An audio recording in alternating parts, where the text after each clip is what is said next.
Welcome to Extremely Live. I am Micah Rock and Roll, and today I am sitting down with the. Let me bring up your credits here. Sorry. Okay. I'm professional. I'm sitting down and talking with the COO and CTO of Tricky Fast Studios, Dave Cham. This guy's got 1 million credits. He's done Star Trek games, Archer games, Walking Dead games. He's done games with Steven Spielberg. That was a huge memory explosion in my. Yes. Totally forgot about the Steven Spielberg is going to make games now era. Yes. You've made games for PS2, PS3, Xbox, PC, Xbox 360, iOS. You're all over the place. GameCube and Wii, Medal of Honor, 5 years at EA. You're all over this gaming industry, man. All over it. All over it. Yes, that's true. I've done all those things. It's very exciting. Yeah, very cool. Did we mention James Bond in there too? Oh yeah, GoldenEye 2. Was that GoldenEye an EA 2. game? You know, a lot of people prefer GoldenEye 2 to GoldenEye 1, which is the classic. But yeah, GoldenEye 2 was that was a tough project. Project that did not live up to expectations, I think. But redeemed ourselves, or at least myself, with a product on Apple Arcade, 007 Cypher.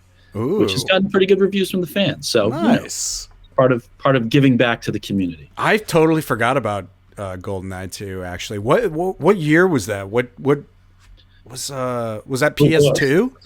It was PS2, GameCube, and Xbox, and it was shipping as the Red Sox were winning their first World Series. Oh wow. And because I'm such a dedicated employee, I was working in Electronic Arts at the time, and I watched the Red Sox win the World Series, and then I left and went back to work to try to fix a bug on Xbox.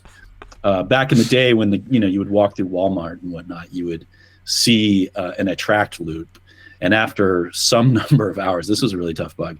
After some number of hours on the Xbox, the audio would drop out. And so me and another guy stayed there trying to figure out how we could fix that bug.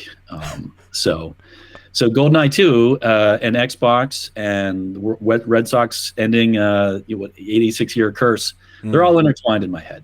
Gotcha. It's all one story for me. Baseball played a lot of impact in my game. Yeah, way more than I expected when I first started. So what was his name? The pitcher, right? So I worked at a place called 38 Studios with a pitcher named Kurt Schilling, right, who was part of that initial crew. It was another big news story I remember. It's like, this guy's getting into the video game industry. Yeah. And I've had some pretty big headlines that I was, passenger seat on. Before that, there was like this EA spouse thing that happened back in the day where, and I think at this point we can say that the industry is far better than it was, but its reputation for long hours was pretty rough at the time. Oh, so it's not that one. So I saw the EA spouse stuff that happened at my studio. I saw the Crunch stuff live, and then the 38 Studio stuff was its own little adventure. And now I'm trying to stay out of the limelight in that regard. Just make the games. Just make the games. That's fun. Well, that's a good little sampler of your career. But let's get into it. What was your first job in the industry? Well, actually, let's go before that. You must have been into video games before you started making them, I assume. Yeah, so growing up, my brother and I and my dad, and to a certain extent my sister, but she largely did cooler things at the time. But my dad's an electrical engineer. We've had a computer in the house since, honestly, 1980 or so. We had this thing called a Sinclair ZX81. And we got a magazine called Byte Magazine. Man, I was just destined to go this path.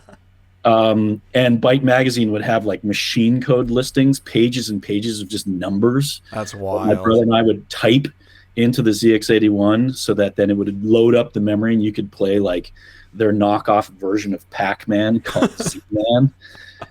And what was great about it is, I mean, this was the level of commitment. If you didn't have a tape drive, as soon as you turn that computer off, you're done. So you spend the whole day typing in codes, play the game, and if you didn't store that off somewhere, that's it. And we would do it.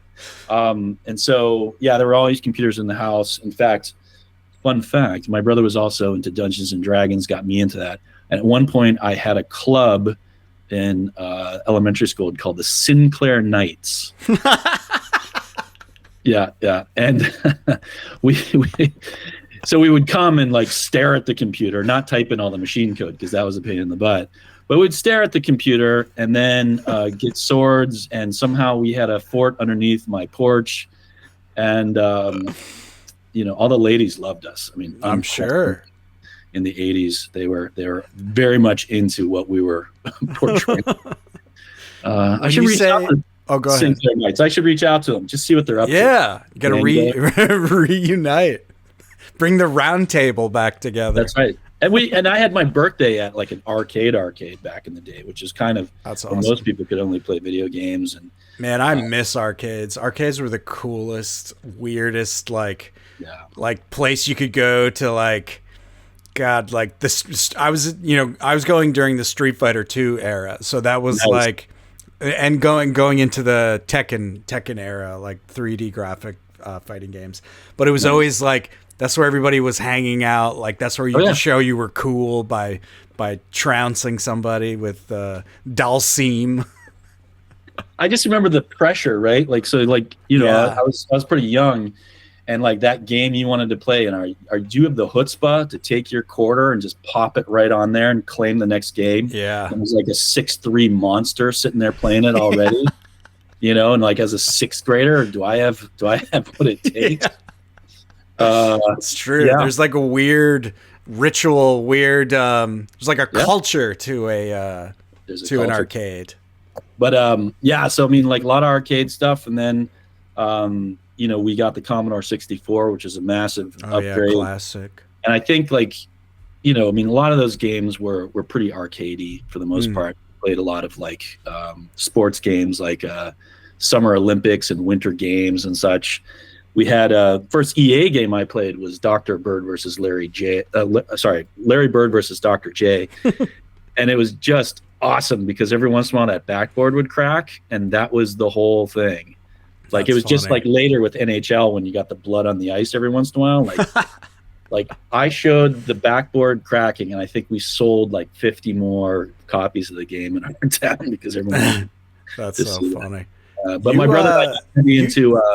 Sorry to interrupt. My brother and I got heavy into Ultima, the Ultima series, and so we were playing Ultima 3 and Ultima 4, getting our kind of pseudo Dungeons and Dragons stuff on, and I mean, just sucked you in, just absolutely sucked me in big time. So that's a funny dichotomy. I feel like you don't have a lot of sports fan Dungeons and Dragons holding equal weight with people. Well, that was usually one or the other. That was the really weird part about working at 38 Studios, is because like that was started by a baseball player. Yeah, huge Red Sox fan, but he was also jumping on all the MMOs at the time. I was gonna say he was making an MMO, wasn't he? He was he was making an MMO, but he was big EverQuest guy, and so that's actually how he kind of got started. He was doing, he was jumping on there and got to know them, and like I can only imagine what Big Poppy and crew are thinking as they're like looking at this guy, like because Kurt's definitely exudes that sports guy vibe. Yeah, and he's getting his Dungeons and Dragons on. But yeah, no, I mean, I think there's a lot of people that fit that. Yeah, a lot more Dungeons and Dragons people than you realize from the time. But in the 80s, you definitely put in categories like you couldn't. I will say it does feel like there's more. It doesn't feel like as niche to be like into a video game, or like even especially like things like manga or anime. Like everybody likes that stuff now. Yeah. But like when I was a kid, it was like you were a specific type of person who liked that, and you were potentially, likely a loser. But now it's like, everyone's kind of dipping their toes into a lot of different stuff, which is cool. It's Absolutely. no longer embarrassing to play a video game. Yeah, you walk into like any of this retail stores now, like Newberry Comics and stuff up in the Boston area, and like, you'll see manga stuff like right there, front and center. Like it's not in the back shelf where like people in the know about it. It's up front, and comic books in general, seem to have gotten they definitely got their day with all the Marvel stuff. Yeah, a lot of stuff there. But yeah, I mean, like back in the day, I mean, like going back to the old Sinclair nights, because I know that's primarily what you want to talk about. This interview is my it's my 4th through 5th grade club there.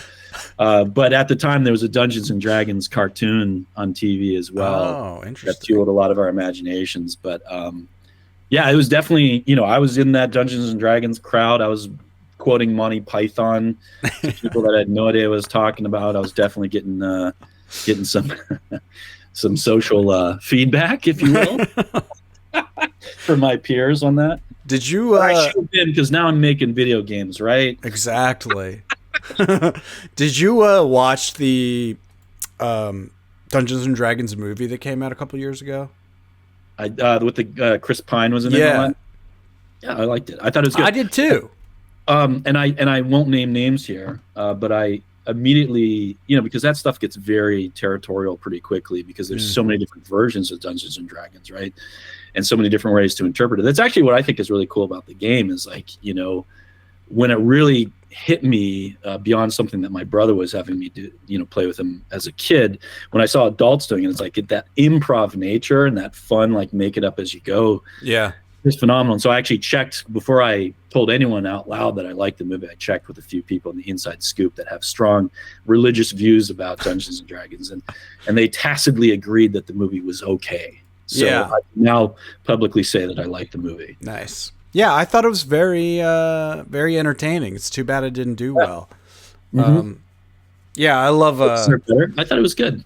Yeah, I'm a big swords and sorcery guy. I like Conan the Barbarian a lot. Of course. It's fun. It's a fun setting for sure. I rewatched those movies recently. Oh, me too. I just watched the first one for the first time like a couple weeks ago.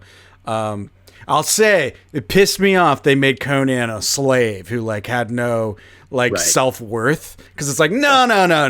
In the books, like he would have ran into the trees away from the bad guy and like eaten a wolf and like survived and then slayed him. But other than that, it was an awesome movie. I thought. I will admit I've not read the comics, and so like I really only know the Arnold portrayal. Yeah, he was good. I have to say, like he's like kind of the perfect.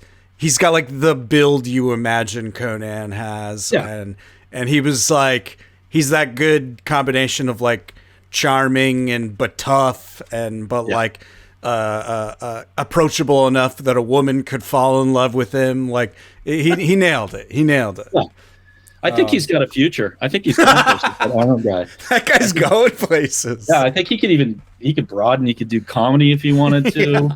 Maybe run a state. Who knows? Maybe run a state. I actually lived in California when he. Oh, really? Governor for a little bit there. Oh, that's right. During your EA era, you were in LA. Yeah, EA area. We had all the things going. Dang. All right. So we've got your bona fides on the table here. Your gaming and nerd cred has been established and secured. The Sinclair Knights will live on forever. Live on forever.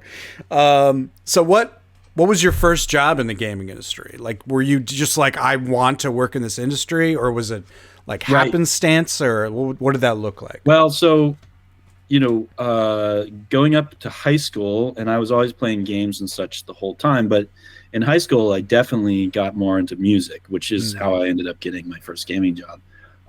So I also played the drums and I played in bands, and that really became the focus for a long time.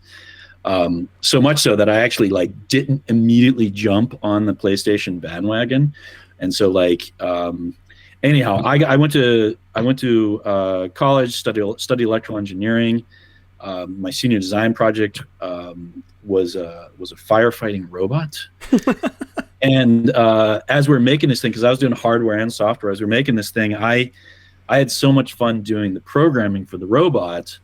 And I realized, well, this is really where the fun's at. Like after these guys design the circuits, they're just waiting for me to bring it alive, if you will.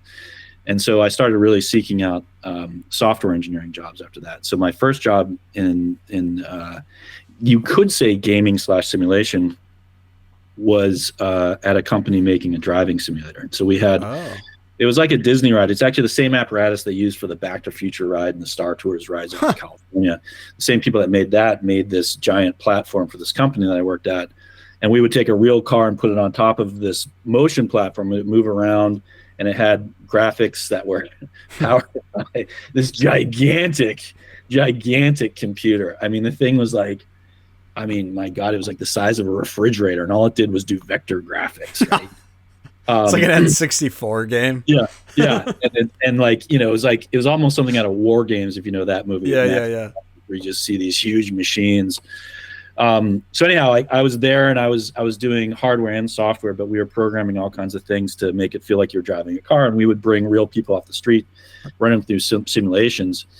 And then I would get vague things like, "Hey, Dave, we need something to distract the drivers in this effectively, in my mind, giant VR video game." And so I would find silly things like a horse or something like that, and like a horse sound, and I would just like throw them in front. Like all of a sudden, this horse, it doesn't even animate. It's just like a 2D horse that slides in the view, like, you know, and you've got to kind of move out of it. And so the one of the folks that worked there said to me in time, he goes, "Mr. Cham, this is a simulation, not a video game." And at that moment, I'm like, you know what? He's absolutely right. I should figure out how to make video games. And so, you know, at the time I was also Los Angeles, you know, being a musician as well. And I said, all right, well, you know, I know that they use C++ for a lot of video games.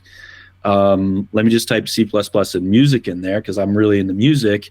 I got really heavy into, like, you know, the theory behind sound and all that stuff, this nerdy Fourier transform stuff and digital signal processing. And so I really wanted to kind of combine music and that stuff. So I typed C++ and music into whatever the job search at the time was, which I think was like Monster or something. Oh, yeah. And I saw this advertisement for video game stuff. I answered it. And ended up interviewing at Electronic Los Angeles with the audio team there, and went through the I don't know how many of the people listening know how grueling an interview process is when you're a software engineer, but went through like 2 full solid days of being at a whiteboard answering algorithm questions and 3D math questions. So much I remember the HR lady being like, "Hey, how'd it go?" And like my head is still swimming from all the questions that I had. I'm like, I think it went well. I'm not 100% sure, but ultimately got an offer to go work there, and it was a phenomenal experience. So that's kind of how I got into the industry. That's awesome. Hello, I'm Micah, creator of Extremely Live. If you're enjoying what you're watching, like the video, subscribe to the channel, and share it with a friend. Please, that would be amazing. Extremely Live is a podcast and a live stream that is value for value. If you're getting value out of what we're making, we ask that you send us some value in return by going to extremely.live/donate. We'll take anything. We appreciate everything. And with that, let's get back to the video. So right off the bat, you're like a very, very big video game company, especially back then. Like, I mean, EA is still obviously a huge video game company, but I feel like EA was like, they were the big dog. Yeah, they were like, everything I was hearing about was something to do with the EA. I remember. Yeah, I mean, and you know, at the time, it was like Medal of Honor was the king of all first-person shooters. Yeah. And so I got there right as Frontline was basically becoming Game of the Year. And so, and then we had Allied Assault was like the PC version of it, and it was extremely popular for, like, you know, these LAN parties and stuff like that, where people would get together and do these multiplayer missions. Totally. PC. And so between those 2 offerings, it was just like, it was the place to be. Absolutely. But, you know, there was mass exodus of some of the folks that worked on that game, and they went off to start their own company. But we laughed at them because that company was not going anywhere at all. They were making something called Call of Duty, I think it was. We were certain that they were wasting their times. Wow, this is like Jack Kirby leaving Marvel. Exactly. And so yeah, I mean, it's just, I mean, EA Los Angeles was a lot of things, but certainly I met so many people that came there. Indie developers, like you were talking about how big it was. Indie developers going, oh, now I've made it to the big time, and they would come to Los Angeles in the big city and work on these big, huge games. And some of them would last, some of them wouldn't. But I got to know a ton of people there, still good friends with those folks. But that audio experience, I mean, I love every team I've worked on, but that was, it's my first big team in the industry. And we got really tight as friends as well. We used to go, let me see, we went out to the Grand Canyon and not the Grand Canyon, sorry. We went out and near Vegas and did river rafting and all kinds of stuff and hung out after work, and people had kids and stuff, and kids would play with each other and grow up together. And it was a really cool experience, really, really tight with those folks still. That's great. Yeah, my first big break, I work in media. My first big break was a Daily Show spinoff. Oh, nice. Yeah, and it similarly created crazy bonds just because of how stressful it was. It was a day we had to, produce a TV show every single day. And it was, I was literally the last person I had to edit the interviews. So to time, that's how they found time to make it the correct length or whatever. So I was literally the last person. Everyone was waiting on me to finish my job so that they could transmit it to Comedy Central. I think I can relate a little bit in any of the audio. Yeah, was there awful stress along with the excitement? Because it was both for me.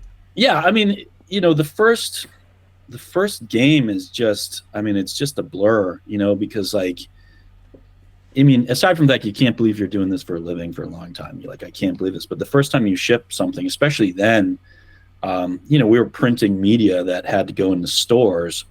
And so a deadline was a deadline because there was all this hey, if you miss this date, then we can't get it into manufacturing. Then we can't get it into stores. And then we can't make money before Christmas.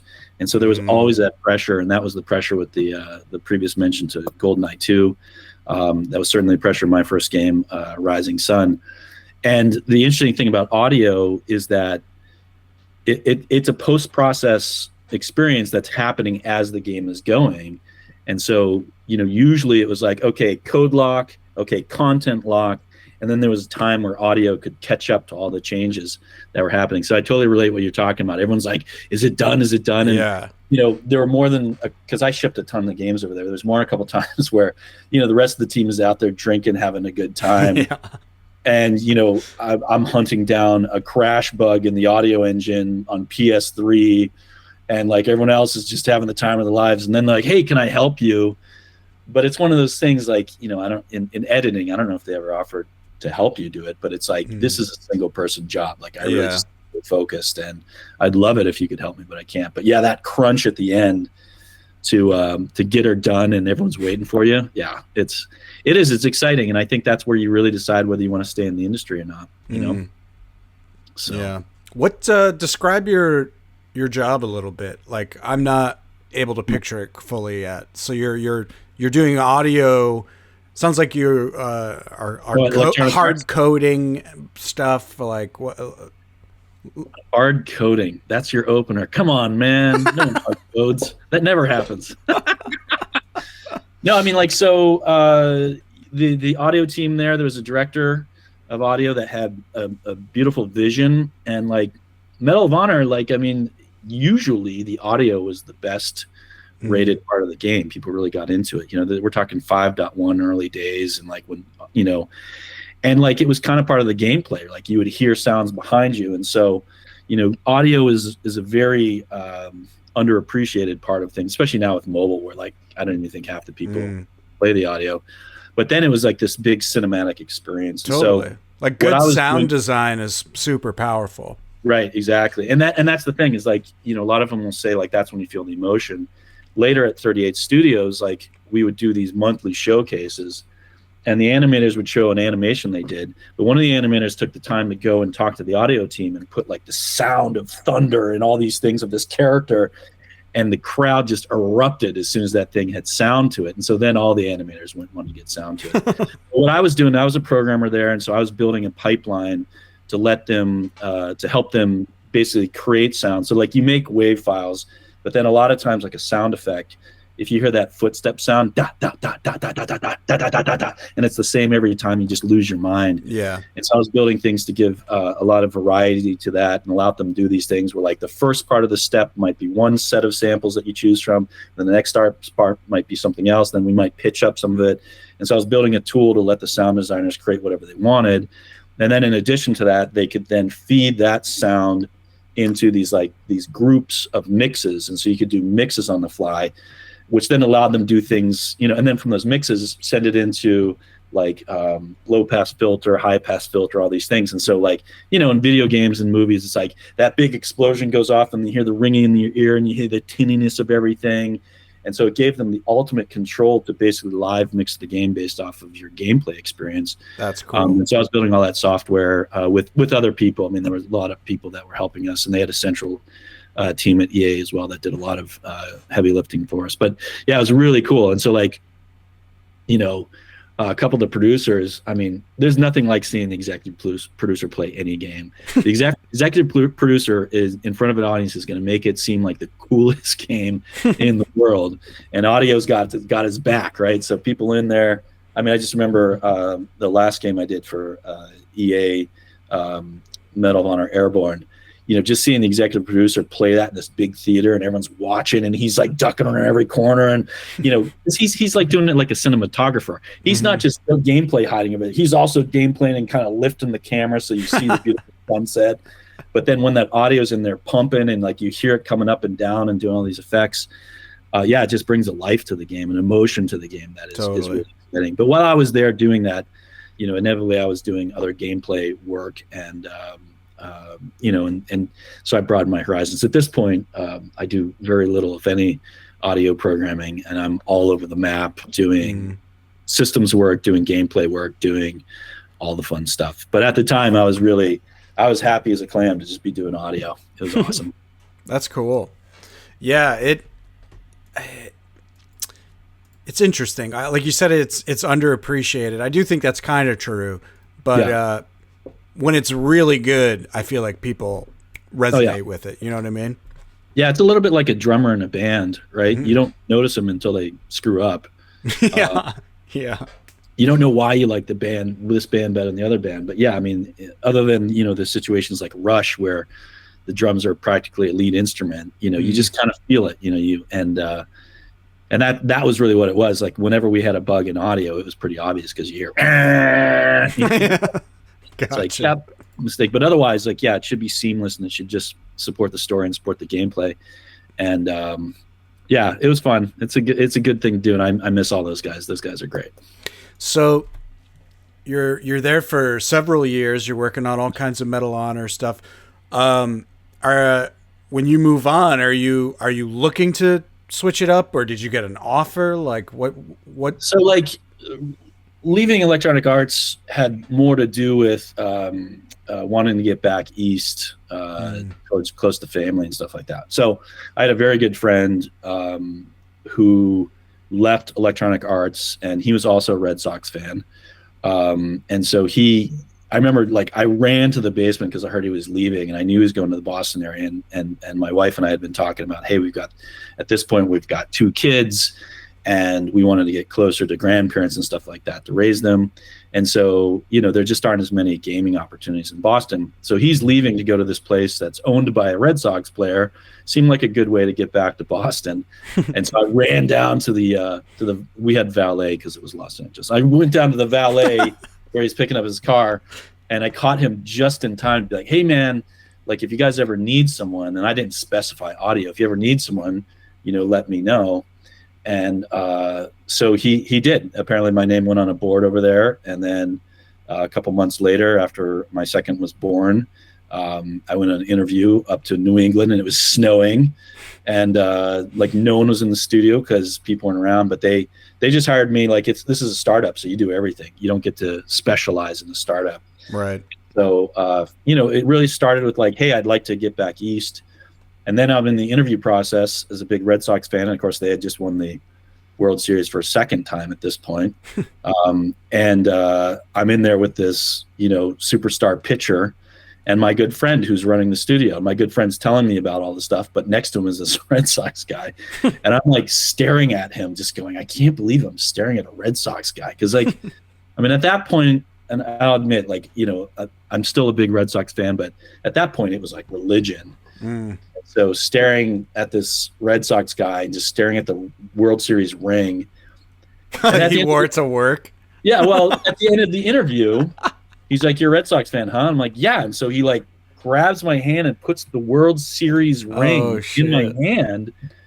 He's like, "You think you want to work with us?" I'm like, what am I going to say? I'm holding the ring that we've been waiting 86 years for. That's wild. And I'm like, yeah, obviously I'm taking this job. And I remember the transition, because like, I don't know, like engineers can go a lot of different places, but there are specialties. And I remember the first time we did a planning session at 38 and I was taking on all this stuff, I was pretty intimidated. I'm like, wow.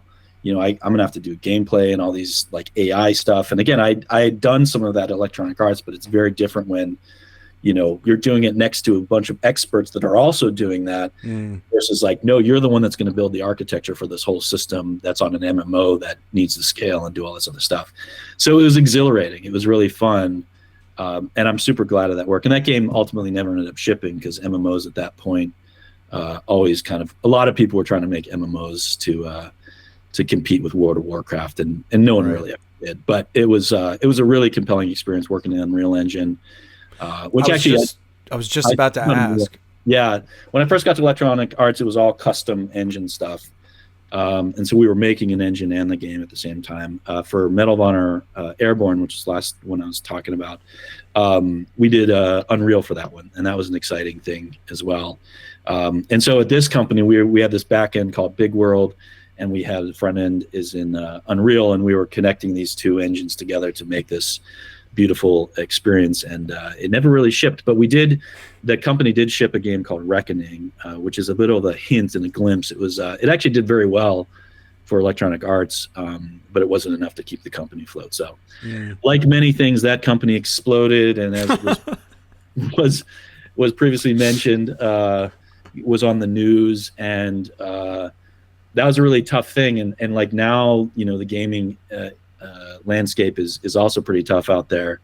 And so I have nothing but empathy for all the folks that are going through similar closures and things like that. But games themselves are doing well, but the making of it is always an ever changing landscape. And totally. If you don't have a hit, that's kind of it, Yeah, it's pretty brutal. Although I will say, even despite like the gaming industry having trouble right now, it does feel like people are still getting to make stuff. And dude, it's a train wreck in media right now. It's actually disturbing. Like, really, sorry to hear that. No, it's nothing is being made. They're not making anything. They won't take pitches. Like, it's just dead in the water right now. Nobody quite knows why. Like, it's very strange. Someone posted a video breaking down like the numbers, and we are in for media specific jobs. Right. We are in depression era levels of unemployment. Wow. Like great, as in the Great Depression. Yeah. So it's a bit of a nightmare everywhere, but it does feel like the gaming industry is healthier than even before all of this. Right. Feels like there's more ways to like get in the video game industry than there are in like film or television or even just general media. And I'm trying to figure out why that is exactly. I think I think Steam is a big part of it. Like having a good distribution network is 100%. huge. I don't think there's any really good independent video distributor, outside of like YouTube. Yeah, that's a good point. Yeah, I mean, YouTube is, I think YouTube is the Steam. But I feel like I would actually probably make the parallel between mobile. And, because, like, I mean, I remember that feeling like, so I knew about Steam before mobile became huge. But after 38 Studios went up, I went into mobile pretty hardcore.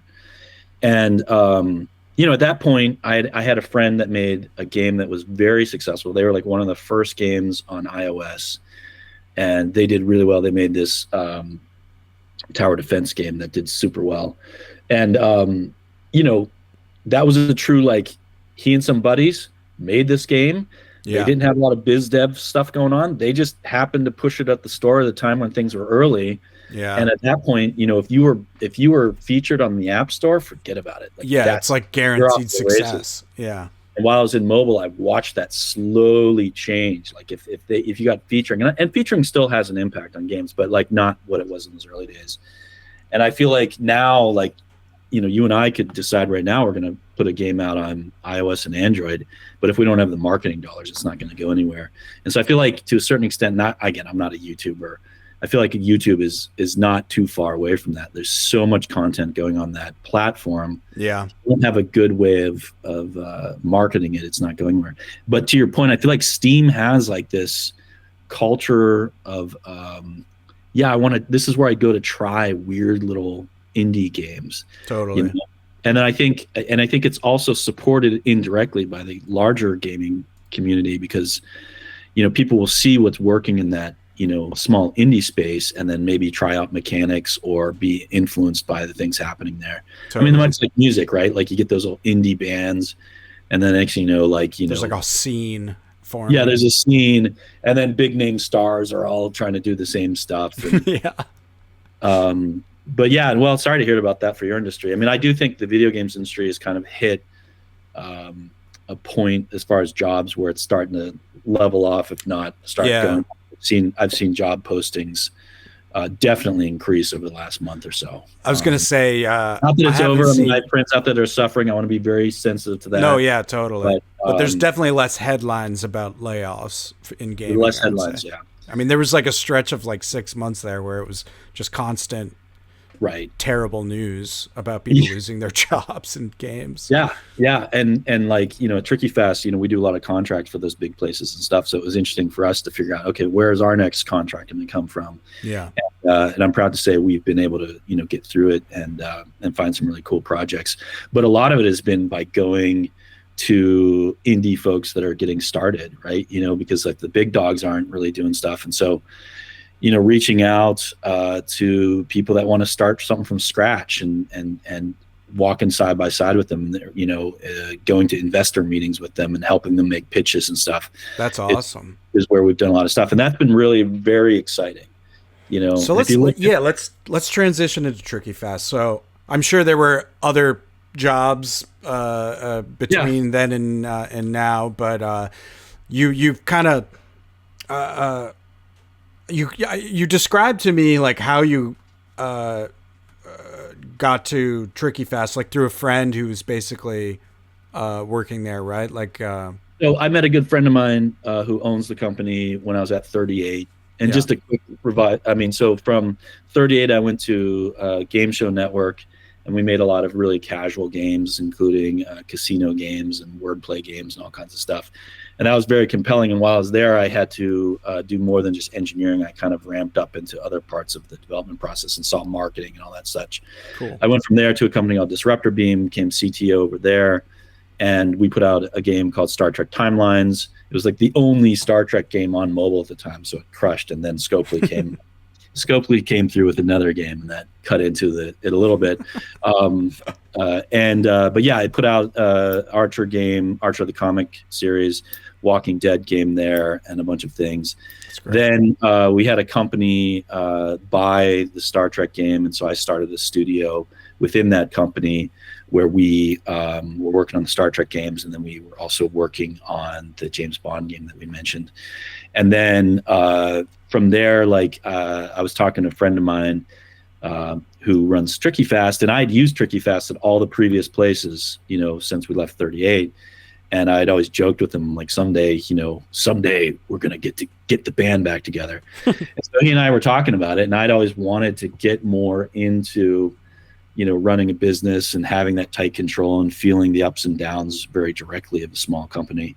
And so he and I spoke, and so next thing I know, I'm over there at Tricky Fast, and it's been fun. We've worked with huge places. I can't name all of them here.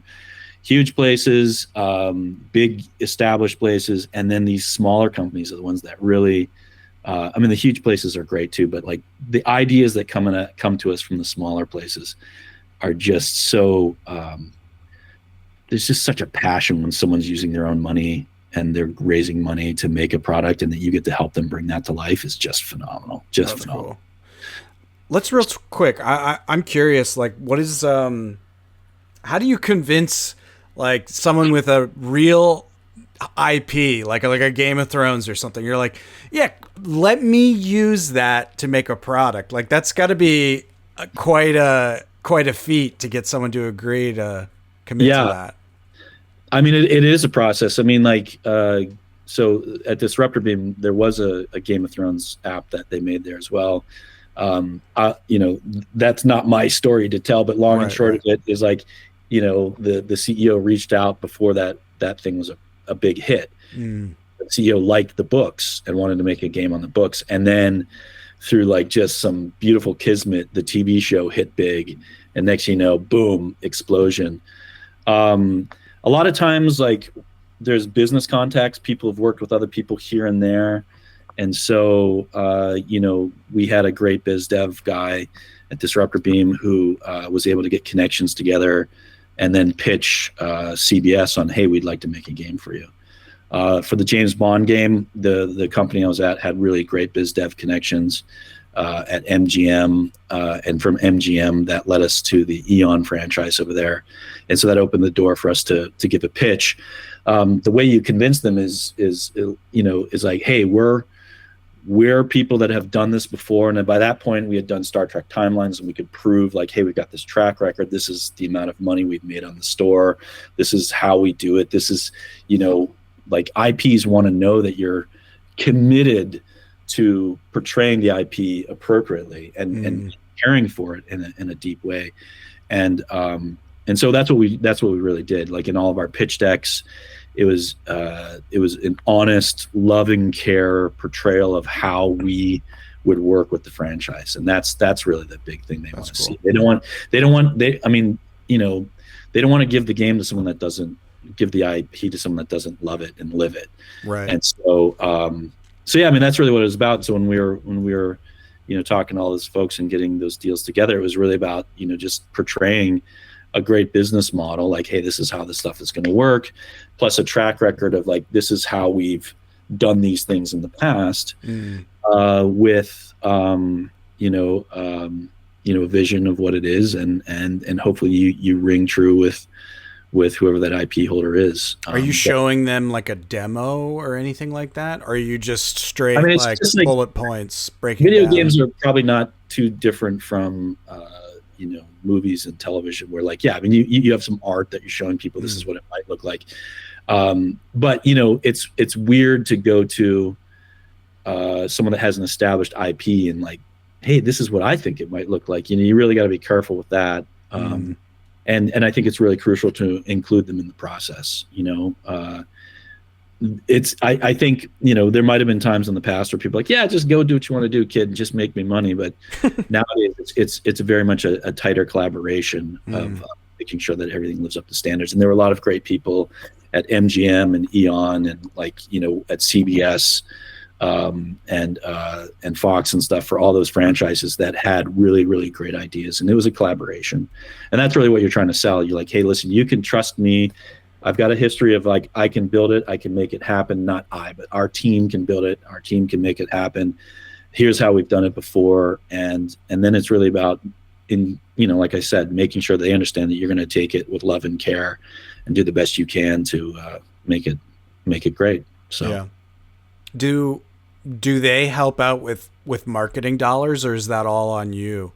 Every deal is different, Mm. you know. And so I can't get into the deals I mentioned, but like, yeah, every deal is different. Like sometimes, hey, hey, I've got this whole thing covered. All I need is your IP, and here's the business arrangements for that. Gotcha. Sometimes you'd be reaching out to people, and they would provide marketing dollars, or exposure or something along those lines. Or, different publishers have different offerings that they give. Hey, yeah, we'll upfront this amount of money, and then if you can cover the rest, and then we'll cover this much of marketing. But in those situations, just like the game, like I think what a lot of people don't realize, they like, yeah, I've got this great game idea and it's going to be awesome. But if you don't also have a strategy for marketing and a way that that's going to go, then the likelihood of success kind of diminishes a little bit. Yeah. It's not to say that you can't get those.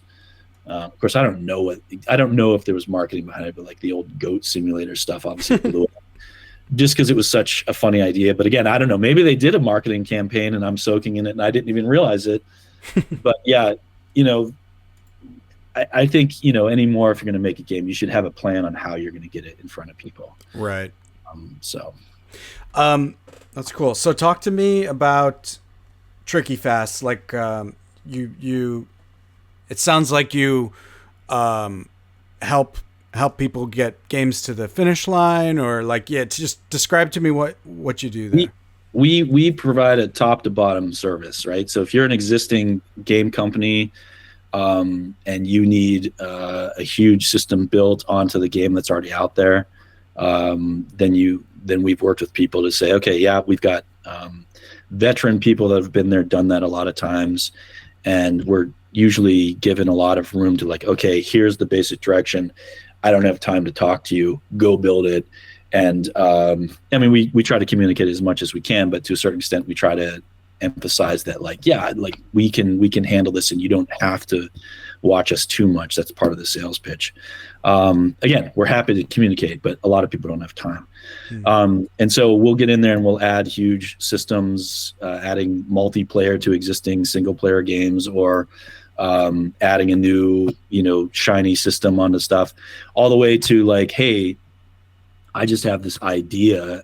We get people that have never made games before, like, hey, I just have this idea. And then we'll go through the process of helping them flesh out what that idea is, writing a game development document, breaking that down into milestones, breaking that down into chunks that we can then put estimates again. Okay, you're going to need this many engineers to do that. You're going to need this many producers. You're going to need this many audio people. Breaking that into a schedule. And then we also go and sort of say, hey, and this is how this is how it might perform in the market based off of the research that we've seen. Okay, so similar games do this, similar games do that.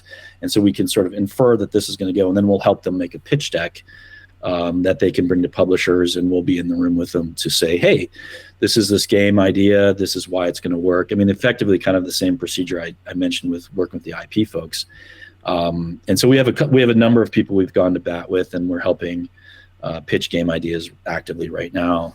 And so we have connections deep in the industry that open doors that otherwise the folks wouldn't have, right? So sometimes it's more than the engineering and the art and the design.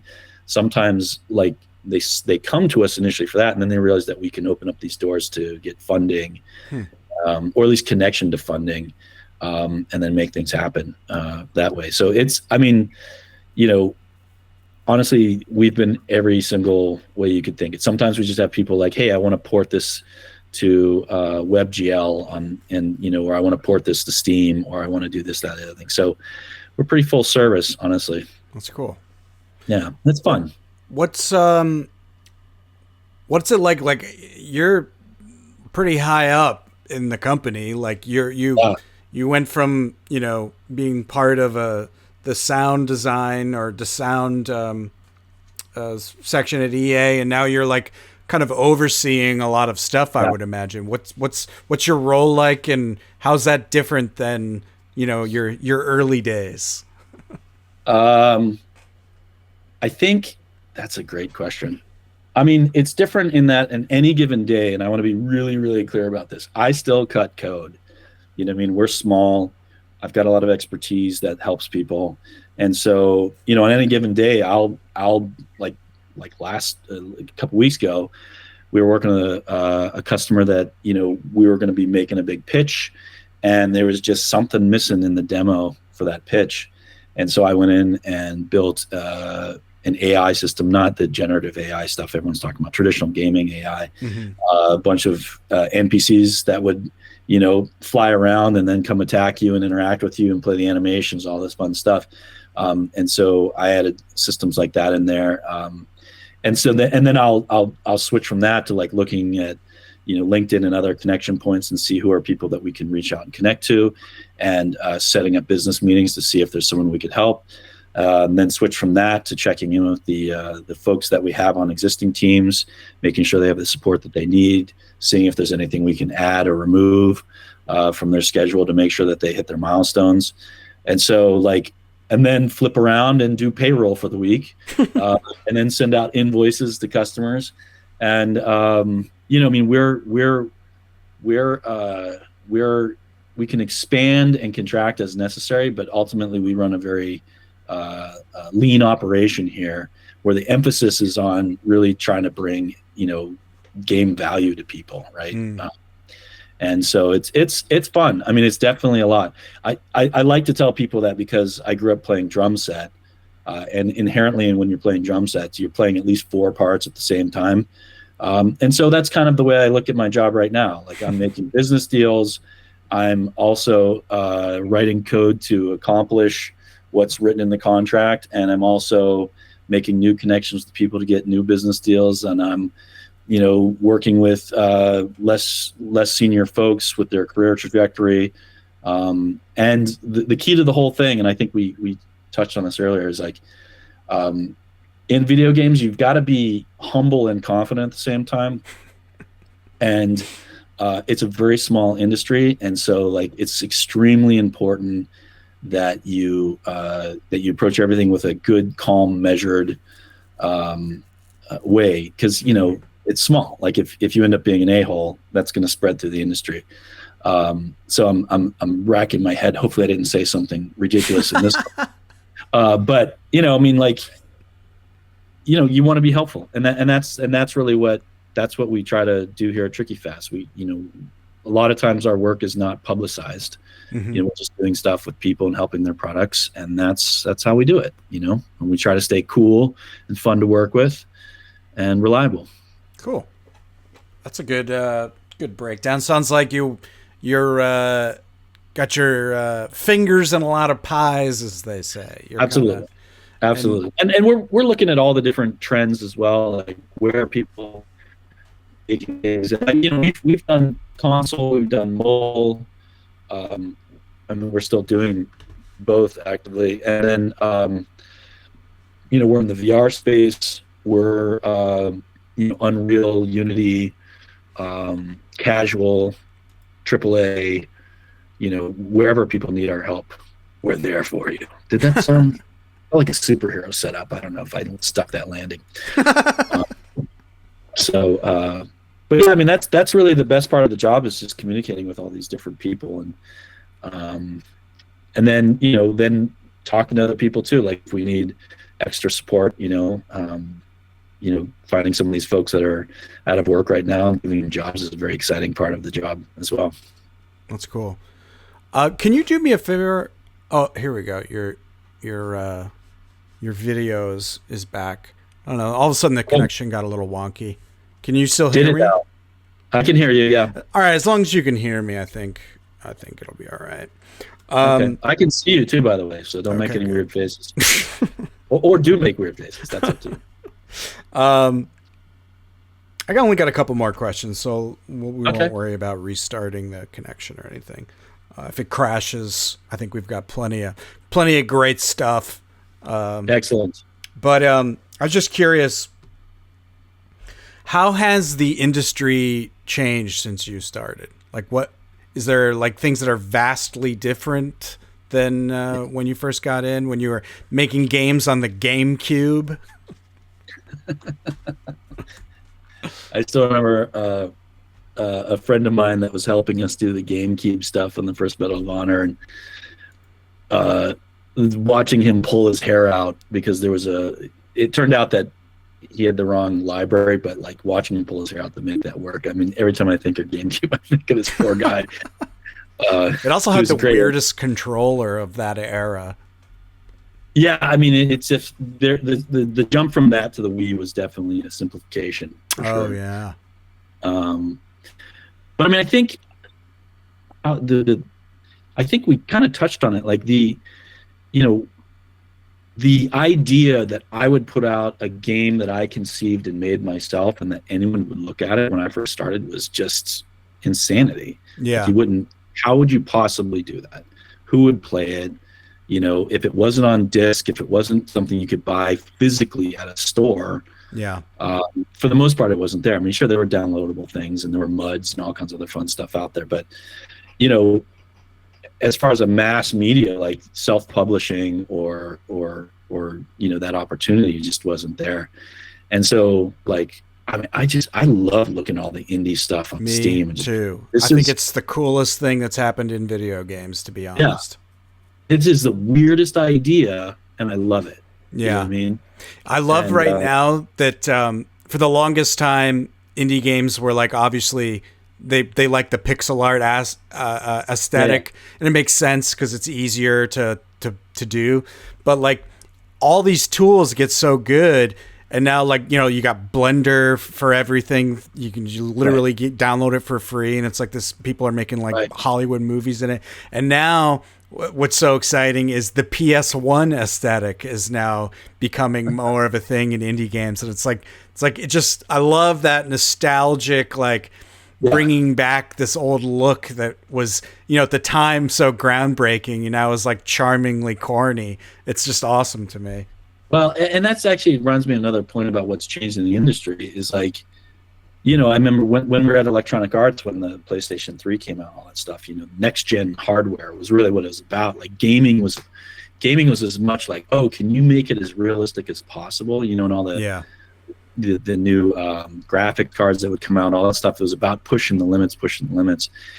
And so I remember when the Wii came out, like a lot of people were like, well, geez, this thing from a pure hardware spec standpoint isn't doing what Xbox is trying to do and isn't doing what PlayStation is doing. Yeah. And so there were people, not everybody, but there were people at Electronic Arts going kind of puzzled by that. And then it came out and it became really evident that like fun was king. Like you can have fun at a beautiful, realistic level as well. But the notion that it kind of had these more simplistic, almost a step back graphics for some of like the bowling and these other things, the Wii Sports stuff. It was like, oh, I get it. Fun works. It doesn't always matter what it looks like as long as it's fun.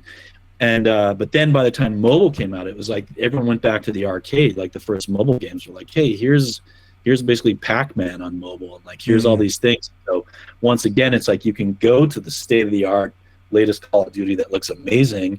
But I think those two moments brought, like you're saying, like this, like I guess older look as a purposed aesthetic was a really exciting thing. Like I remember thinking, wait, this doesn't look brand new, and why?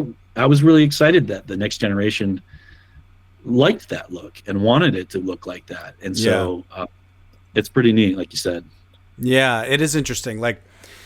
Definitely like in media, or at least in like, entertainment media, I feel like story is the most important thing. And it's what's storytelling, I think, is lacking in a lot of our entertainment options today. Like it doesn't matter if, the art in a comic or the lighting in an independent movie is perfect. It's like, if the story's good, you will like it. And it's the same in gaming with like, if the actual gameplay loop, the thing you're doing is fun, like it doesn't matter if it, looks, like a Nintendo old NES game or something. Yeah. And I think that combined with like Steam's early access stuff, which, arguably I think almost is where people release their games now rather than just, but But like the idea that you can be working with the community as you make the game, that's incredible to me as well. Yeah, the media industry it's just we're so behind on that distribution platform. Like there needs to be, I don't know what it looks like, but like, I mean, I guess like iTunes was it for a minute. Like I remember people would like put like you can buy my movie on iTunes for $3, but like it didn't seem to like have the same impact as Steam had for independent games. I don't know why that is, or yeah, no, I mean it's a good point. I don't know. Yeah, how would that play out in traditional movies and film? You know, I mean, I think back in the day, people were trying to do that with various websites and such. Totally. Yeah, but nothing is stuck, I would say, for whatever reason. Let's wrap this up with my final question here.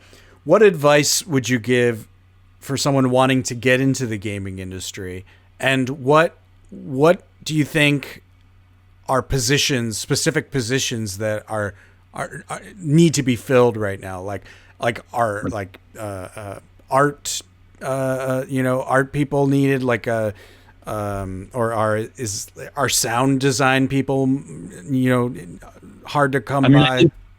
Usually, I mean, the historic answer for how to get into the games industry, if you haven't done it before, I mean, engineering is always a sought after skill. Okay. There's a really good pipeline now where like a lot of the big players go to the really high-end engineering skills and they pull folks directly from there. But also, if you're an engineer or just technical minded, download Unity, download Godot, download Unreal Engine. Just start.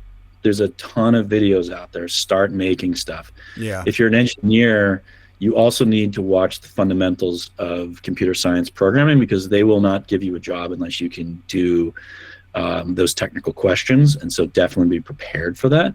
But like, as far as getting a job at like one of the bigger places, I think it still stands that a lot of folks come in through QA, which is a standard way to do things. And honestly, there are people that are big designers now that I think would stand by the fact that you should go through QA before you become a designer. Like seeing daily builds, watching it incrementally grow over time, feeling that, playing it and doing it is a huge leg up experience in the industry. But I think for the most part, like I'd say, make that game that's in your head, or at least try to. Competition, unfortunately, is growing. There's a lot of people that want to get into space. And so I think if you want to get into games and you don't have at least something of a reel of things that you've made, if chosen between like 5 people and 3 of them have made their own game and I can play it, and 2 of them are just, have the same qualifications, but they don't have a game, there's an advantage in that. So just start making it, just do it. That's cool. It's good advice. There's no excuse not to make stuff. Yeah. And if you need and have money, call Tricky Fast. We'll help you figure it out. Is there anything you would like to say, push people towards, to check out, anything like that before we wrap up? I don't think so. I think this has been a good conversation, and I feel already I've pushed Tricky Fast way too many times. That is Tricky Fast, 2 words, studios. But I don't want to push it too much. Gotcha. So, you only have so many people. You don't want to get inundated with too many projects. I don't want to get bombarded here. No, I mean, I think just keep playing games, keep supporting things. I love all the big dog games. Keep playing those games, but try all the indie ones. There's a whole bunch of other content out there made by other people that's very delightful and fun. Is there anything you're playing right now that you're excited about? Well, actually, the truth is right now I'm back in Fortnite again, as I say, things, because I'm evaluating and I'm working with some folks making. So Epic has this thing called Unreal for Fortnite, and so you can make games in a very kind of interesting way there. And so I'm playing Fortnite and also playing some of these other games that are on that platform. Cool. So it's fun, but other than that, I played Baldur's Gate. I think Baldur's Gate 3 has been really fun, and that's a great game. I want to try it. I haven't played it Game yet. of the year. Yeah, it's super fun. I've got Helldivers on my list that I'm going to try soon. And then, otherwise I'm spending a lot of time listening to really fun pitches from various people and trying to pitch people on fun, weird little games. So, cool. Play the big dogs, but buy a couple of these independent games. Go check them out. Yeah. You should check out Thank Goodness You're Here. It's it's super funny. You should at least watch the trailer. Like, the animation's insane. Like, it's beautiful. It looks like an Adult Swim, fully animated Adult Swim show. But it's awesome. A comedy game, which I love. Like, there's so few games that are trying to be like just be funny the whole time that I had to buy it just because of that, and it was super fun, super silly. Is it on Steam? Yeah, I think it's on everything. I think it's on Mac, everything. But yeah, it'll be on Steam. Thank goodness you're here. Check it out. Well, this was really fun. Thank you for taking the time to chat. Maybe we'll have you back in the future just to talk about game stuff in general if you're down. Absolutely. It's been really fun. I appreciate you having me on. Awesome.